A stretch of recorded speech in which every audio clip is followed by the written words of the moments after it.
Sir, जैसा कि आप एक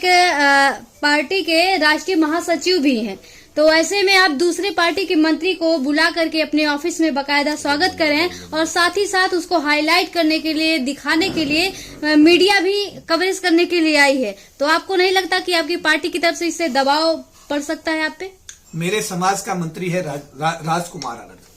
आज मैंने समाज के भाई को बुलाया, इस उम्मीद से बुलाया है कि दिल्ली सरकार में हमारा भाई मंत्री बना है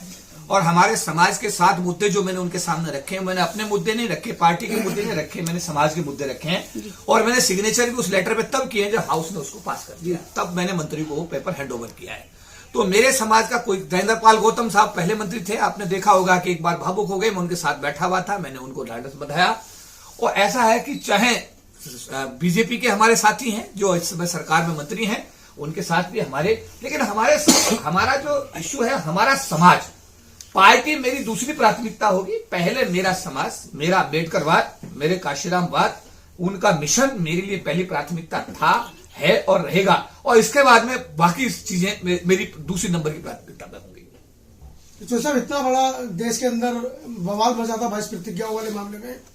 और चूंकि आप आरएलडी के राष्ट्रीय महासचिव हैं और आप आम आदमी पार्टी के नेता के आंसू पूछने गए जब उन्होंने समाज से मदद मांगी, तो आप साथ में कर रहे हैं, तो उस परिस्थिति में क्या पार्टी की तरफ से कुछ गाइडलाइन नहीं? हमारी पार्टी के राष्ट्रीय अध्यक्ष में मैंने कहा कि वो क्योंकि विदेश में पढ़े हैं, वो टेक्सास अमेरिका में पैदा हुए हैं, उनकी शिक्षा बाहर हुई है, लंदन स्कूल ऑफ इकोनॉमिक्स में पढ़े हैं, तो उनमें जो हमने देखा है कि उनकी जो भावना है, वो भावना समाजवाद की जो है वो दिखाई देती है, और जो दुर्भावना है वो उन्हें मुझे दूर दूर तक मैंने कभी महसूस नहीं की है। उन्होंने खुद मुझसे कहा कि धैर्येंद्र पाल गौतम दिक्कत में है, चौधरी साहब आप उनकी मदद करिए, और अगर वो हमारी पार्टी में आना चाहे तो उनको पार्टी में न्योता भी दे दीजिएगा। तो ऐसा नहीं है कि राष्ट्रीय अध्यक्ष की सहमति इसमें रही है, और हमने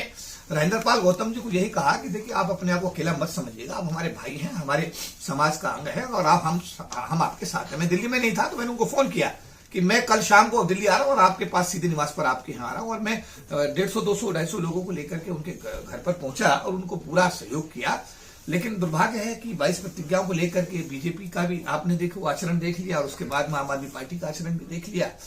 और मैं तो कहता हूं धैर्येंद्र पाल गौतम को तो मैंने यही कहा कि आपको इस्तीफा नहीं देना है, आपको बर्खास्त होने का इंतजार करना चाहिए, और अगर वो इंतजार करते तो मुझे लगता है कि एक आंदोलन बड़ा मजबूत आज खड़ा हो जाता। लेकिन चलिए, ये समय की नियति है, इसमें हम कोई जो होना है वो हुआ है। लेकिन मैं ये जरूर कहूंगा कि मैं एक राजनीतिक पार्टी राष्ट्रीय लोकदल का राष्ट्रीय महासचिव हूं, लेकिन इससे पहले मैं समाज का एक कार्यकर्ता हूं, और समाज के हर कॉज में मैं पिछले 35 साल में आगे खड़ा मिला हूं, और आगे मरते दम तक आगे खड़ा रहूंगा। तो साहब, जब आप नौकरी में थे, हमने कई बार ये बात पूछी थी कि आप राजनीति में कब आएंगे। अब आप नौकरी के बाद राजनीति में आ गए हैं, क्या मतलब संदेश है और क्या आपकी रणनीति है? देखिए, अभी हमने खतौली का विधानसभा चुनाव हुआ और बीजेपी हमारे सामने टक्कर पे थी, और बीजेपी के चीफ मिनिस्टर योगी आदित्यनाथ जी और वहां के कैबिनेट मंत्री बहुत सारे, उनका क्योंकि बीजेपी का बड़ा सिस्टम, बड़ा मजबूत सिस्टम है, उनका संगठनात्मक ढांचा बड़ा मजबूत है, और उन्होंने पूरी सरकार वहां पर खतौली के अंदर पूरा उन्होंने अपने जो भी उनके पास तंत्र था उसका पूरा प्रयोग किया। लेकिन हम लोगों ने गांव गांव जाकर के लोगों को समझाया, बात हुई, और बात करने के हमारी बात को लोगों ने समझा। मुसलमान समाज यानी माइनॉरिटी समाज के लोगों ने, एससी समाज के लोगों ने, हमारे गुजर समाज के लोगों ने, हमारे जाट समाज के लोगों ने, त्यागी समाज के लोगों ने, यानी सब समाज के लोगों ने जो बहुजन समाज के अंदर आते हैं, सभी लोगों ने वोट किया। और वोट का नतीजा ये हुआ कि 22,000 वोटों से जो हमारा प्रत्याशी था राष्ट्रीय लोकदल का मदन भैया, वो विजयी बने। और निश्चित रूप से हम ये कहेंगे कि ये एक ऐसा केमिस्ट्री है कि अगर इस लोकसभा चुनाव में 2024 में अगर इसको प्रयोग किया जाता है, बहन मायावती जी भी साथ आए, कांग्रेस के भी हमारे साथी साथ आए, राष्ट्रीय लोकदल भी साथ हो, इसके अलावा समाजवादी पार्टी भी हो, तो अगर चारों दल मिलकर चुनाव लड़ते हैं तो निश्चित रूप से लोकसभा की 80 जो सीटें हैं, हो सकता है मैं कह सकता हूं कि एक भी सीट जो है सामने वाली पार्टी को ना मिले, और ये जो हमारा बहुजन, जो मैं कहूंगा कि ये जो संगम होगा, ये संगम 80 की 80 सीटों को जीत जाए, ये अतिशयोक्ति नहीं होगा। और मैं ऐसी इस दिशा में प्रयत्नशील हूं, मेरे राष्ट्रीय अध्यक्ष इस दिशा में प्रयत्नशील है, और हम ये कोशिश करेंगे कि 2024 के अंदर एक ऐसी सरकार इस देश को दें जो बहुजनों की बात करे, बहुजनों की सरकार हो, बहुजनों को सोचे, बहुजनों के हितों को संरक्षित करे। चौधरी साहब, ये उत्तर प्रदेश में अभी आपने गठबंधन के साथ में चुनाव लड़े और आप जीते,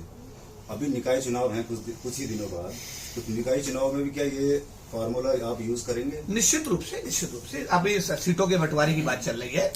हमारी भी पार्टी के जो कमेटी बनी है वो इस पर काम कर रही है, समाजवादी पार्टी के साथ भी बात चल रही है, और दूसरे साथी जो घटक दल है उनके साथ भी बात हो रही आजाद है। समाज पार्टी जो भी घटक दल है उनके साथ में बात हो रही है। तो इस ऑलरेडी जो है पार्टी का जो सिस्टम है उसमें पूरा काम चल रहा है और निकाय चुनाव में हम लड़ेंगे और पूरी मजबूती के साथ लड़ेंगे। युवा जो राजनीति करना चाहते हैं उनके लिए कुछ संदेश? मैं तो ये कहूंगा कि देखिए ऐसा है कि मैं राष्ट्रीय महासचिव हूँ पार्टी में और जो मेरा कार्य क्षेत्र है उस कार्य क्षेत्र के हिसाब से जो मैं अपने समाज के लिए करता रहा हूँ, करता रहूंगा। जो आना चाहते हैं उनका मैं स्वागत करूंगा। अभी पिछले ओपी सागर साहब जो आईपीएस हैं और यूपी सरकार में एसएसपी, एसपी बड़े बड़े पदों पर रहे हैं, आईजी से सेवानिवृत्त हुए हैं, उनको SC/ST प्रकोष्ठ का राष्ट्रीय अध्यक्ष बनाया गया है। तो अभी SC/ST प्रकोष्ठ का अभी विस्तार होना है, उसमें जिम्मेदारियां मिलनी है, जिला स्तर पर जिम्मेदारी मिलनी है, प्रदेश स्तर पर जिम्मेदारी मिलनी है। तो जो लोग भी काम करने के इच्छुक हैं वो सब लोगों को आपके टीवी चैनल्स के माध्यम से मैं आह्वान करता हूँ, आए पार्टी में जुड़े, जिम्मेदारी लें, समाज में अपनी जो मतलब यह है कि एक भागीदारी वो कर सकते हैं, भागीदारी को सुनिश्चित करें, सम्मान के साथ आए। और जहां तक उनके हितों को संरक्षित करने की बात है, मैं राष्ट्रीय महासचिव होने की हैसियत से ये कहूंगा कि जब तक मैं इस पद पर इस पार्टी में हूं, अपने समाज के हितों के साथ किसी प्रकार का कोई भी समझौता नहीं होगा। और हम कोशिश करेंगे जिस तरीके से बहन मायावती जी के सगे भांजे प्रबुद्ध कुमार जी को पार्टी का राष्ट्रीय सचिव भी बनाया गया है,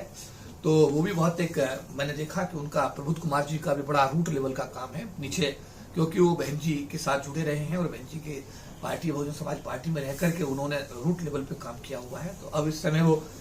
हमारी राष्ट्रीय लोकदल पार्टी के राष्ट्रीय सचिव भी हैं। तो उन्होंने पिछले दिनों खतौली में बहुत काम किया, मैंने देखा उनके काम को, तो बहुत जमीनी स्तर के कार्यकर्ता है। तो ऐसे जो लोग हैं, ओपी सागर जैसे लोग, प्रबुद्ध कुमार जैसे जो लोग हैं, ये राष्ट्रीय लोकदल में जुड़े हैं। तो ये बहुत बड़ी बात है। राष्ट्रीय लोकदल जैसी पार्टी में, हमारी पार्टी में इतने सीनियर लोगों का आना हमारे लिए एक मतलब मुझे शुभ संकेत में मानता हूं। और मैं समाज के लोगों से अपील ही करूंगा कि आप लोग जो हमारा SC/ST का प्रकोष्ठ है उसमें आप लोग जिम्मेदारी लेकर के अपने समाज को मूलधारा में लाएं, जिससे कि हम अपने समाज के हितों को संरक्षित